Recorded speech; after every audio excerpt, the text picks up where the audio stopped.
Sagantaa kaffaltoota gibiraa amanamuuf beekamtii fi badhaasa kennuu ministeera muummee Abiy Ahmed afyaa'ii mana marii bakka bu'oota uummataa Taaggasa Caafoo fi ministeera muummee itti aanaa Tamasgan Xurunaa dabalatee qondaaltonni mootummaa olaanoon biroo irratti argaman kanaan kaffaltoonni gibiraa amanamuun 700 beekamtii fi badhaasa argatanii jiru.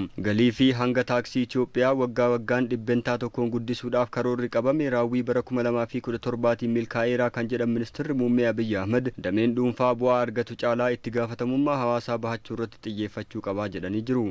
በእናንተ በኩል የግሉ ሴክተር ከትርፍ በላይ gama keessaniin dameen dhuunfaa bu'aa argatu caalaa hojiileen kaayyoo hawaasummaa qaban ergama hoggantootaa fi abbootii qabeenyaa dhaabbilee ta'uu qaba. Namni hojjete gibira walakkaa biiliyoonatti ol kaffaluu bu'aa argatu caalaa kaayyoo hawaasummaaf of qopheessuu qaba. Kan lammataa amanamummaan isin tajaajiluuf waan murteessineef milkaa'inaa fi rakkoo mootummaa waliin kan qooddatan ta'uu qabdu. Yeroo rakkoos yeroo milkiis waliin cimnee kan dhaabannu ta'uu qabna. Kan sadaffaa faayidaa biyyaa fi dhalootaaf kan dursa kan kennitan ta'uu qabdu. በታማኝነት ልናገለግላችሁ ስለወሰን በስኬትም በተግዳሮትም ከመንግስትና ከህዝብ ጋር የምትጋሩ ታማኞች መሆን አለባችሁ. mootummaanis yeroo kamuu damee dhuunfaa kan deeggaru ta'uu ibsanii jiru. Guddina diinagdee yaadamu dhugoomsuuf garuu hattummaa dhabamsiisuu keessatti dameen dhuunfaas qooda isaa bahachuu akka qabu dhaamanii jiru.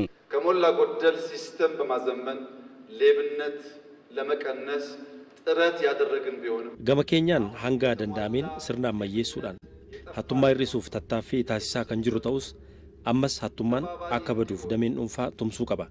Qaamoleen isin tajaajiluuf aangoo qabatanii maallaqa isinirraa fudhatan keessummeessuu hin qabdan. Naamusaa fi tajaajiluudhaan hojjettanii akkuma agarsiistan hooggantoota keenyas barsiisuun akka nu tumsitan imaanaa jechuun barbaada. ማገልገልን ሰርታችሁ እንዳሳያችሁት የእኛንም ሰዎች በማስተማር እንድታግዙን በታላቅ ትህትና አደራ ልላችሁ እፈልጋለሁ። Dureeyyoonnis qabeenya Itoophiyaa keessatti hojjetanii horatan biyya birootti kuusuu irraa of qusachuu qabus jedhanii jiru. የማይተጋ ሀገር ያለችውን ውስን አንጡራ ሀብት የሚያሸሽ ሀገር Biyyi cimee hin hojjenne biyyi qabeenya xiqqoo qabu biyyaa baasu hin guddatu.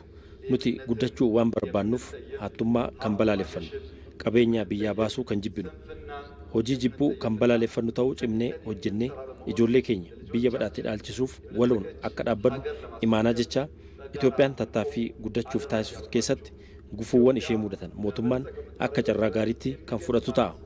ማንኛውም ፈተና ካለ መንግስት እንደ መልካም እድል የሚወስደው ይሆናል. Ministeerri galiiwwanii Aynaalam Nugusee gama isaaniin sirni sassaabbii galii gibiraa teeknooloojiin deeggaramee jirra oole galiin sassaabamu akka guddatuu fi dadhabbiin kaffaltoota gibiraa akka hir'atu taasisuu ibsanii jiru.